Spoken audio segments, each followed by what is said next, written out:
So we're here today to figure out if there's more whiny mechanics out here or have bad engineers totally dominated the auto industry. First clip. Here I've got a 2011 Chevy Colorado that needs a timing chain job. But I'll tell you, GM engineers were not thinking nice thoughts toward mechanics when they made this engine. So just simply to get the valve cover off, you've got to remove the intake manifold that's over here. But in order to remove the intake manifold, you got to remove the alternator that goes right That's there. pretty lame. And you can't that's like a easily Nissan remove thing the to do. alternator without removing the fan clutch and fan shroud. And there's your starter, by the way, underneath the intake. The compressor pulley overhangs the front cover by about a 1/4 inch, so you got to remove the compressor to get the front cover off. pretty On this engine, the oil pump is built into the front cover. And in order to remove the oil pickup tube from the front cover, so you can get the cover off, you've got to take the oil pan and then... But you can't remove the oil pan without removing the entire rack and pinion steering gear. And the real kick in the gut is that this truck only has 42,000 miles on it. Why are you doing a timing chain? The new chain is in the front and the old one's in the back.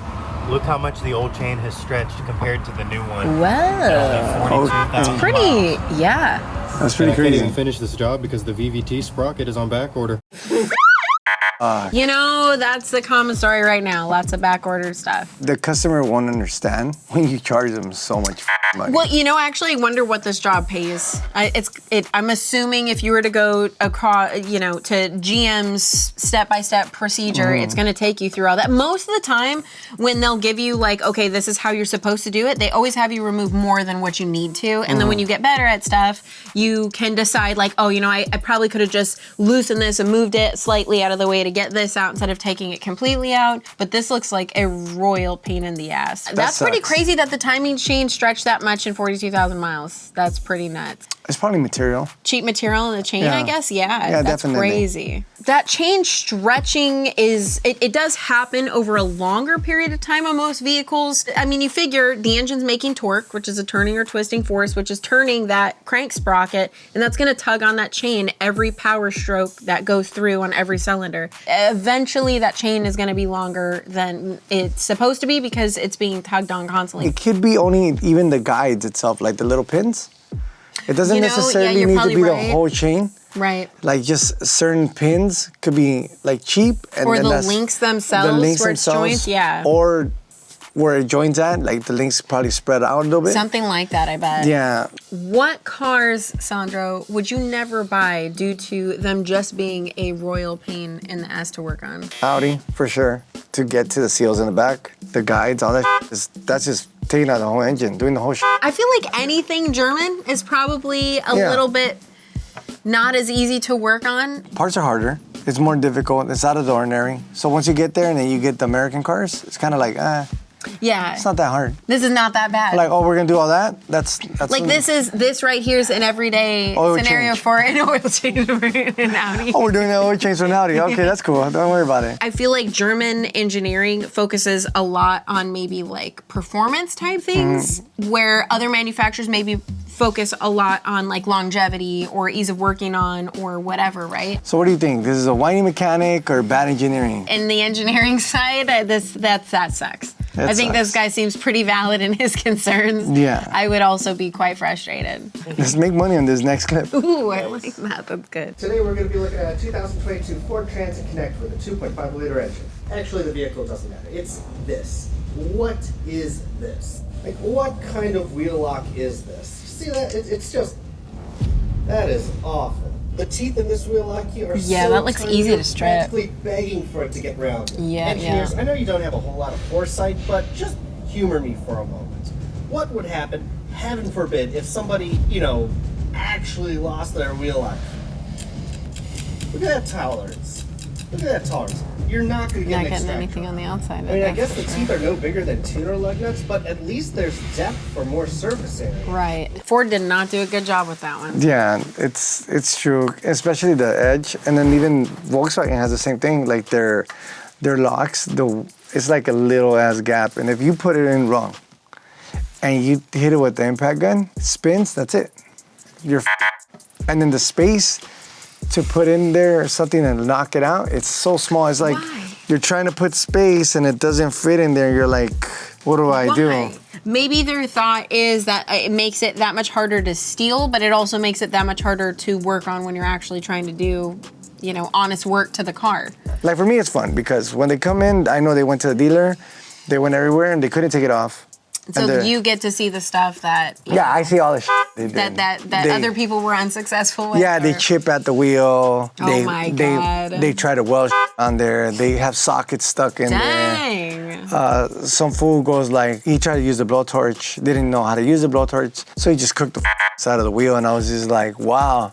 And he goes, bro, can you just take it off? I'm like, oh, yeah, I'll take that off. This is the beginning of your problems, I'm like, I got you. I just put a little nut in there, welded the circle, welded it again, and I was done. Yeah. Pulled it out, and I was like, there it is. And he's like, why couldn't everybody do that? I'm like, because nobody's that good. Not everybody's Sandro. Nobody's that good like me. To me, it's cool because I make money. But to somebody, like, just say, I'm stuck in the middle of the freeway, and that's a problem, it just became a big ass problem. I mean, they do make wheel lock removal tools, but they're a pain in the ass to use sometimes, and and there's no space, because there's no space right there in that. Right, that on circle. the outside edge. Yeah, there. so there's no space. Like, watch, you're right I wonder there. if like you could put a wheel lock removal tool toward that center like dowel looking piece.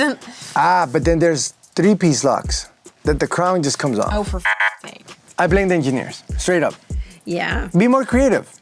More creative, but also give your people the equipment in case it up. Yeah, for something like this, they definitely did not think about the technicians at all. Yeah, they didn't. They don't. I concur. Next clip. Daddy, I'm sorry. I forgot to get you something for Father's Day. Psych, I got you some Raycons. Dads love nothing more than peace and quiet. So thanks to today's sponsor, Raycon, and their everyday earbuds, you can give your dad exactly that. The everyday earbuds use active noise cancellation to help cut out those annoying sounds so you can focus on the task at hand without being too bothered. I couldn't even hear the director giving me like notes because I'm like, I can't hear you. And he's like, put the earbud. Everyday earbuds are built for long use with perfect fit gel tips that are comfortable to wear all day. The long battery life gives your pop up to 32 hours of solitude with crystal clear audio of his favorite tunes and podcasts. And if he ever needs a battery top off, he can just pop them back in the protective charging case for 10 minutes and he's set for another 90 minutes of listening. This Father's Day, get your dad the gift of peace. Give him the Raycon everyday earbuds. Go to buyraycon.com/RMS to get 15% off site-wide. Brought to you by Raycon. Bam! I love you, Raycon! How to get to the battery on a 2013 Dodge Journey. Jack the left-hand side of the vehicle and use a safety stand to hold the vehicle up. Take the front left wheel off. Now take this inner guard out. Fender. And now you can There see you the go. battery. But it's Dodge. What did you expect when you bought that car? It's cool. Is it? It's cool. I'm like glad you think no, it's like for a race car, because that's what you put them at. For a race car, not a Dodge Journey, bro. I didn't know they had it right there. That's Next so time I'm gonna dumb. go to the junkyard to take those brackets. so I'm like, dumb. My bracket. Batteries are supposed to be an easy item to replace. Yeah, This is, that's pretty complicated. It's stupid. Imagine Like, you it's get an not- accident. you know, Imagine actually, your wheel blows off. That's a great point. That's dangerous. Cause watch, The battery they arc. explodes. They arc together. It's a cocktail. It's a It's fire. right there. Yeah, actually, yeah, that's a good point. Yeah, we don't like that for you. We don't like that. That's actually gross. Wherever he's at, salt, rust, that battery, Sure. that battery's gone. You're gonna be driving, you're gonna be like, blah, blah. Like, what the was that? Oh, my alternator battery's on. My battery light went on. Oh, I think this is an engineering fail. So what do you think? fail. Fail. Trash.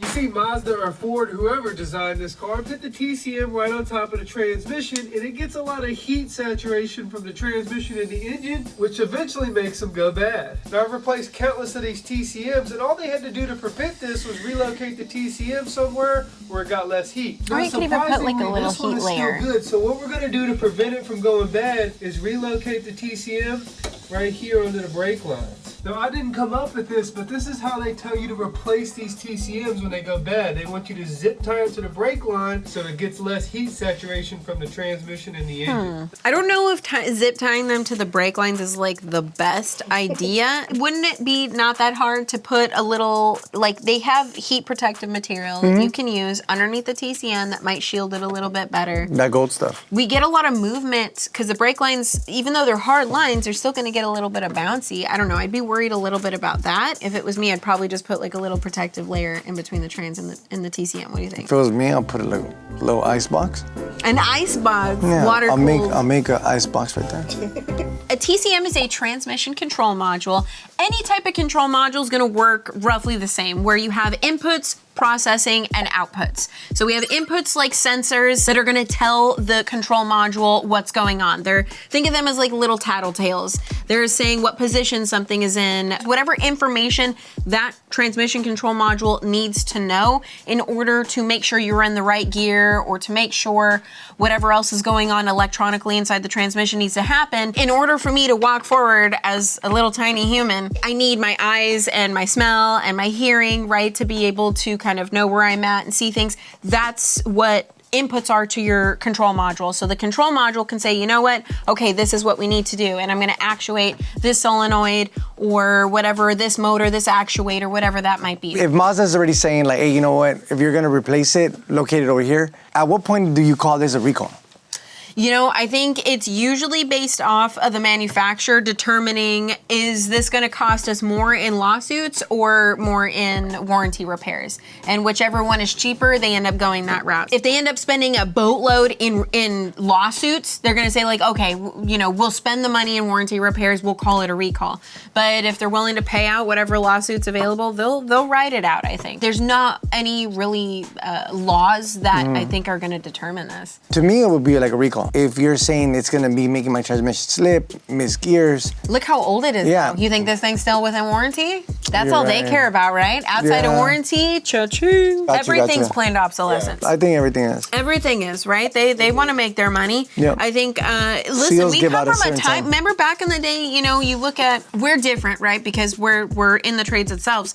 But like you look at maybe our fathers and our grandfathers' generation, most people did maintenance on their own. Most people didn't go places until it was something bigger. You'll go outside and You you'll took see care of your everybody stuff. working on their car. Everybody's just taking care of their stuff. They're Yeah. maintaining their stuff. You worked on your own fridge. You worked on your own washing Yeah. machine, you know? But we've gone away from that because it's much more lucrative for you to buy a new washing machine, for you to pay a dealer tech to come in and fix the car, for you to buy a new car. Probably they plotted it out so it could come back and they make their dough. I don't know if they necessarily plotted out, but I definitely think they didn't care at all. Yeah. So yeah, whatever, cool. Makes it past warranty, sick, we're good. Engineers, it's your fault. We know what you're doing. You know what you're doing. Next clip. I'm trying to jack the car. I'm like, how the what a pinch weld at, bro? Every It looks like you got a little pad, a Dodge Hornet. Everything is plastic. He's got. It looks like he had a little jack point up front there. 1, 2, 3, 4. I gotta take push pins out just to jack the car up. Yeah, that's annoying. But you see, they spend that money on that bullshit. They should have spent their money on something else. I think what they're trying to do with these underplastics is, you know, they're trying to get more mileage, gas per miles per gallon. Oh, come on.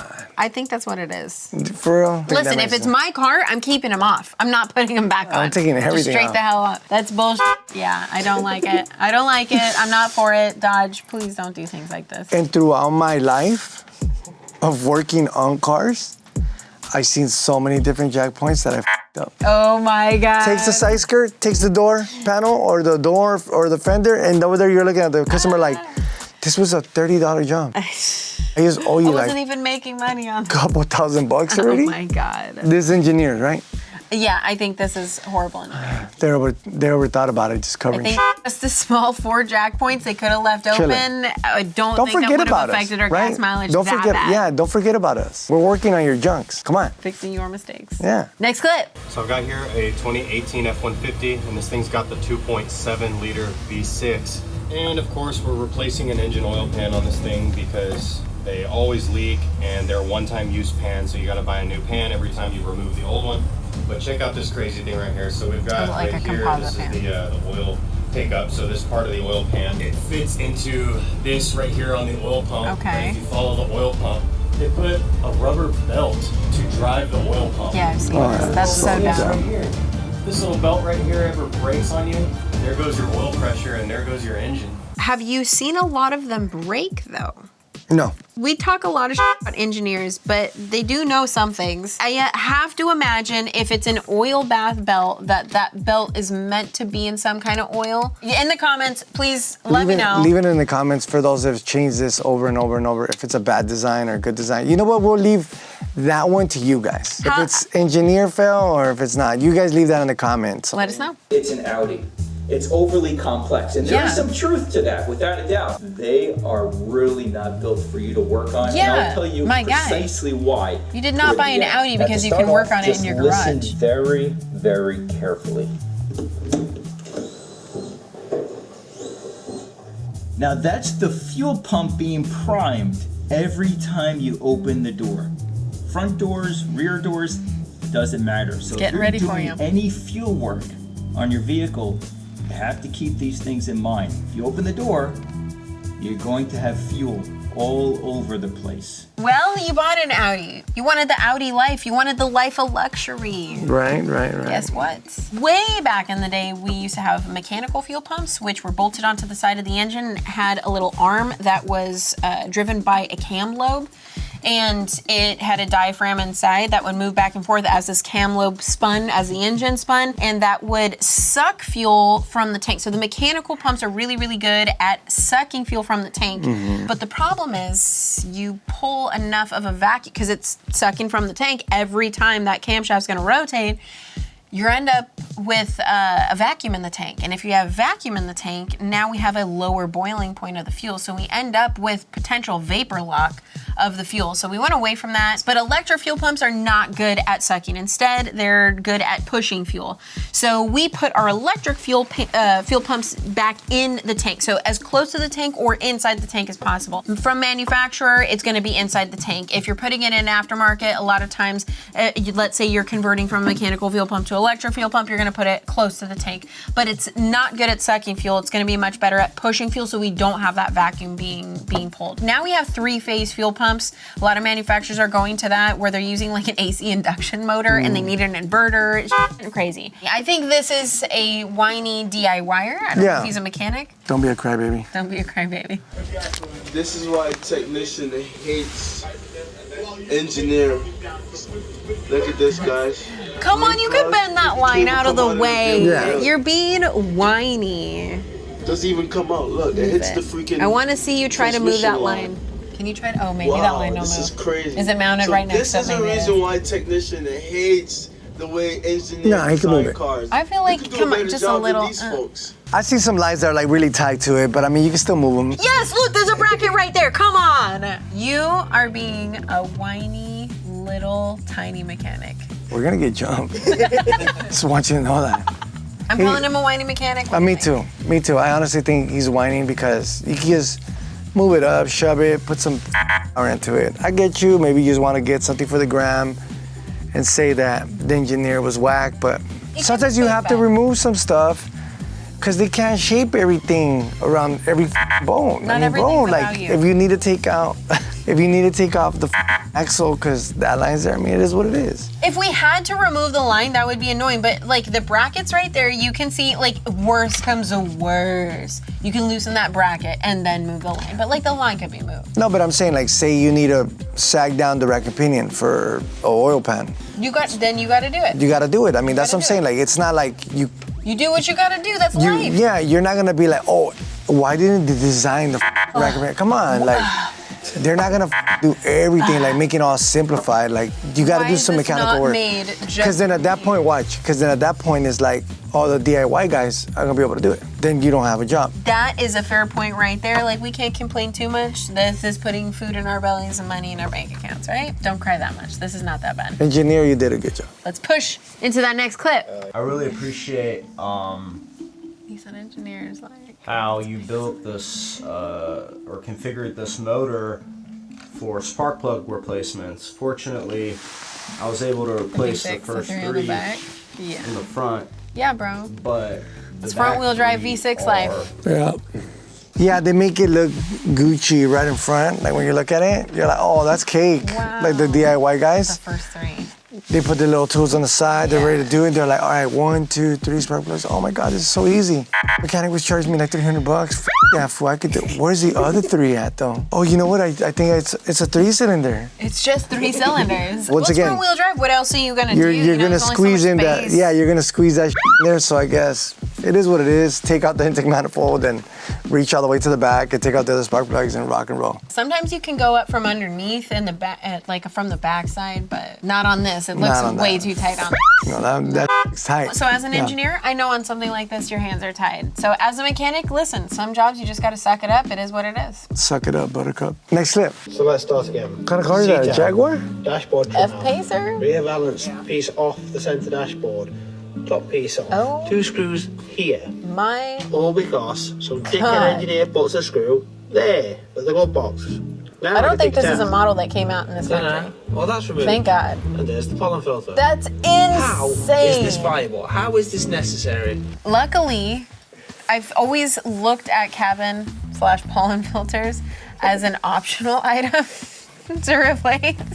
Because sometimes it smells like shit. It does smell like sometimes. And you need to change those motherfuckers out. Well, but that's a lot of more work. of an inconvenience. That's Right? a lot How much of do you work. think this job pays? Charge the customer Too like maybe like much. 4 G's. I'm like, sorry, I gotta take your car apart. I'm gonna have to take your car apart. Sandro, as a shop owner yourself, if a job, you know a job is gonna be super annoying, do you charge a little more extra? Hell yeah.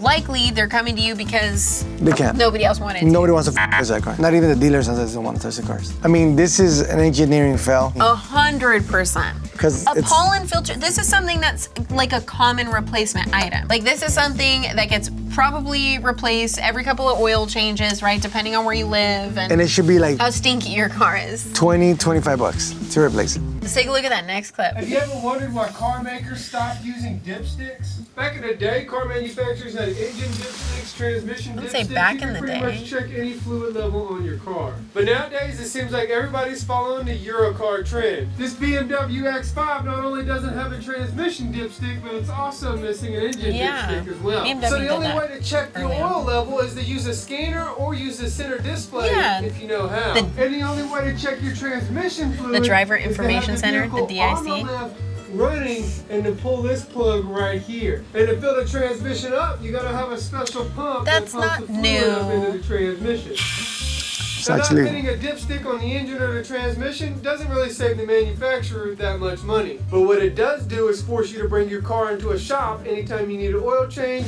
or the transmission fluid check. And in reality, they don't really want you working on your car. They're hoping your car breaks down because when it does, you have to go buy a new one from them. BMW did this early on. I don't like it. You don't need a scanner. You could look in the Driver Information Center, the DIC. I always thought that was pretty funny. You look up the little setting and you can see where your oil life is and your oil level and all that. I don't like it because you can't see metal shavings. You can't light it on fire to see if there's too much fuel in there to see if your PCV needs to be replaced. like everything, you know, it's trying to upgrade and upgrade. Brings you into the dealer. That's Yeah, for brings sure. you into the dealer so you could make money. These engineers are doing that job.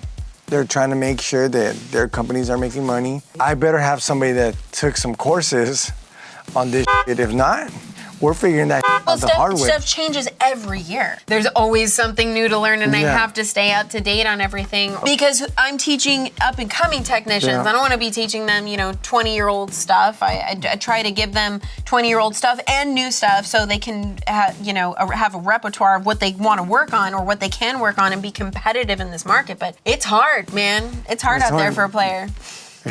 You gotta learn, adapt, and then buy more equipment. That's what you charge your customers what it is. Because it does make you competitive. Because Yeah. not everybody's doing that. Is this a whiny mechanic or is this, what do you think, engineer? I do think it's a little bit of both. I'll go with 50-50. Leave it in the comments. Let us know. What do you guys think? What are your thoughts? If we're whiny, Are we whiny are we mechanics? whiny mechanics or the engineers are right? If you liked this video, you might like this video or that one, wherever they put it.